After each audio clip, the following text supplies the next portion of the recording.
Oi, gente, tudo bem com vocês? Hoje nós vamos tratar de literatura infantil.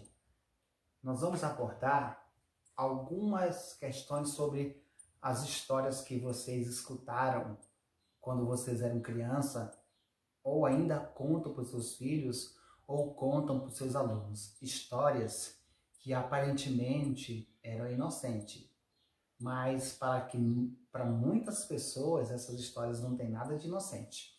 Muitos de vocês cresceram ouvindo as histórias infantis e muitas histórias foram contadas por Charles Perrault. Vocês lembram dos clássicos da Branca de Neve, da Bela e a Fera, a Bela Adormecida, Rapunzel, Cinderela, e também alguns cresceram ouvindo histórias nacionais, histórias do Brasil, de Monteiro Lobato, e outras histórias infantis na atualidade, de Ana Maria Machado, de Ruth Rocha e de outros escritores. São histórias que fazem com que os alunos eles tenham uma imaginação fértil, histórias que fazem com que as crianças sonhem, pensem, reflitam, tenham desejos, falem histórias que falam do problema do dia a dia, histórias que tocam no coração das crianças. Mas, infelizmente, muitas dessas histórias na atualidade, de uns anos para cá, estão sendo poldadas no dia a dia da sala de aula. E é disso que nós vamos falar hoje. Nós vamos falar do politicamente correto na literatura infantil. Eu vou falar de um livro do William Brennan, A Condenação de Emília e o Politicamente Correto na Literatura Infantil. Esse livro aqui.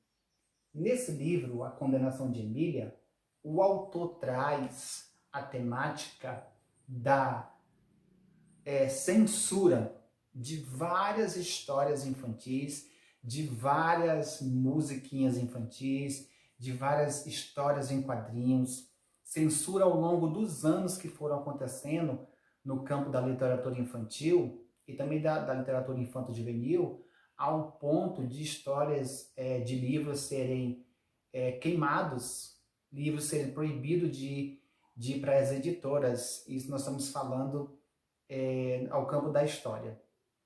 Mas se eu falar para vocês que na atualidade nós vivemos essa situação de histórias infantis sendo proibidas de entrar no espaço da escola, de histórias infantis sendo poldadas pelo politicamente correto, o politicamente correto foi uma cartilha lançada pelo governo federal em 2002, que me recordo, em 2002, aonde essa cartilha ela traz instruções para que as histórias infantis sejam analisadas antes de ser publicadas. Histórias infantis que não pode ter mais nada relacionado à violência, nada relacionado à dor, à tristeza. Histórias que aos poucos foram sendo poldadas da nossa sala de aula e estão sendo perseguidas na internet. Uma dessas histórias que eu abordo aqui é uma história de um livro da Ana Maria Machado, O Menino que Espiava para Dentro. Essa história foi muito mal falada na internet alguns anos atrás, e Ana Maria Machado disse que ela se surpreendeu, porque ela já tinha escrito esse livro há algum tempo atrás, e o livro não apresentava nenhum tipo de coisa errada. Esse livro foi dito pelos internautas, alguns pais, que esse livro, O Menino que Espiava para Dentro, esse livro ele incentivava o suicídio. Eu li esse livro e em nenhum momento eu vi essa abordagem de incentivo ao suicídio. Eu vi no livro que é um menino que ele é solitário, e esse menino queria tanto ter um amigo, e no final da história ele acaba tendo um cachorro. E esse menino tem uma imaginação tão fértil que ele vai para um outro mundo, o mundo da imaginação, e para que ele vá para esse mundo, ele come uma maçã. E aí, o livro diz, no longo da história, diz que ele come a maçã e ele se engasga com essa maçã. Mas aí na história, os personagens do mundo imaginário diz para ele para voltar para o mundo real, que o mundo real é melhor que o mundo da imaginação. Então, essa comer a maçã é uma licença poética para ele entrar no mundo da imaginação. Mas as pessoas pegam um trecho de uma frase e aí transformam numa polêmica grande. E é isso que o livro A Condenação de Emília traz. Que muitas histórias infantis, muita literatura infantil está tendo que passar pelo politicamente correto e está sendo podada. Está sendo podada a imaginação das crianças, está sendo podada a criatividade das crianças. As crianças não podem mais ver histórias de dor, ver história de violência, ver músicas que antigamente a gente escutava e não via coisa errada em nenhuma dessas músicas, como a música Tirei o Pau no Gato. Hoje não. Hoje os direitos animais a gente não pode cantar essa música, não atire o pau no gato.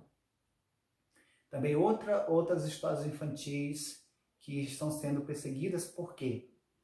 Porque as pessoas não deixam mais as crianças imaginar. Eu não estou afirmando que nós temos que colocar qualquer tipo de livro na escola. Eu sou professor, eu gosto muito de literatura, eu leio muito com meus alunos, eu tenho um projeto de leitura que é chamado Leitura no Pátio. Eu mesmo faço a averiguação das histórias. Eu não vou colocar a história para meus alunos e eu creio e eu acredito, não é creio, eu acredito que muitos professores são muito bem informados para selecionar os livros. É claro que tem aqueles professores que não têm, infelizmente, a prática da leitura, mas os profissionais da educação, eles se formaram para isso, para eles saber o que é bom no campo da educação. E muitas pessoas não são educadores, estão fazendo seus julgamentos sem antes olhar o contexto das histórias. Então é isso que A Condenação de Emília traz, o livro. Que nós temos que ver o que é de fato benéfico para os nossos alunos no campo da leitura e o que não é. Mas não é todas as pessoas que têm acesso à internet que hoje viraram experts em literatura. Muitas pessoas que não têm nem costume de ler. Muitos brasileiros que nem leem um livro, nem abram para ler, nem cuidam dos seus filhos. É isso que o livro da Condenação de Emília fala.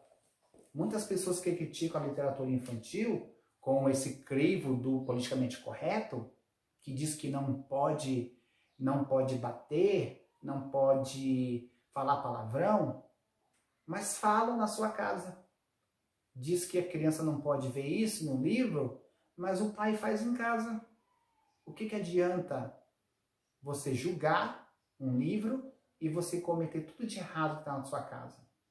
Não estou dizendo que a gente tem que colocar livro de violência, incentivar o preconceito, incentivar essas coisas no dia a dia da escola. Não é isso. Mas é permitir que as crianças reflitam através das histórias.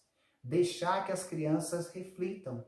Porque se nós formos colocar tudo no campo do politicamente correto, nós vamos ter que caçar todas as histórias infantis. Todas. Porque se você analisar, muitas histórias antigas e algumas histórias não entram nas escolas. Como é que você vai contar da Branca de Neve e Sete Anões? Você conhece a verdadeira história da Branca de Neve e Sete Anões? Você conhece a verdadeira história da Rapunzel, a adaptação? Você conhece a Cinderela? Essas histórias, nós vamos caçar elas nas salas de aulas? Ou nós vamos permitir que os professores que são formados nessa área analisem essas histórias e contem aquilo que acham necessário para os seus alunos? Eu sou professor e eu analiso as histórias que eu vou contar para os meus alunos.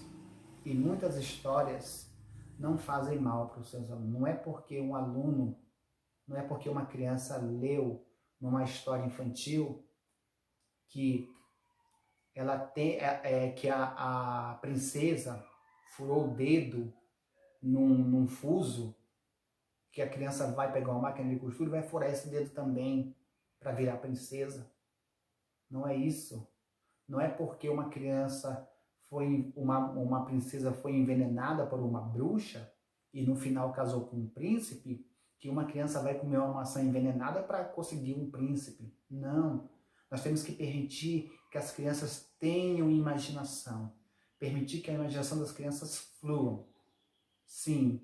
Verificar as leituras dos seus filhos. Sim. Mas o principal de tudo é permitir que os alunos, que as crianças imaginem e não ficar proibindo sem conhecer o livro. Muito obrigado.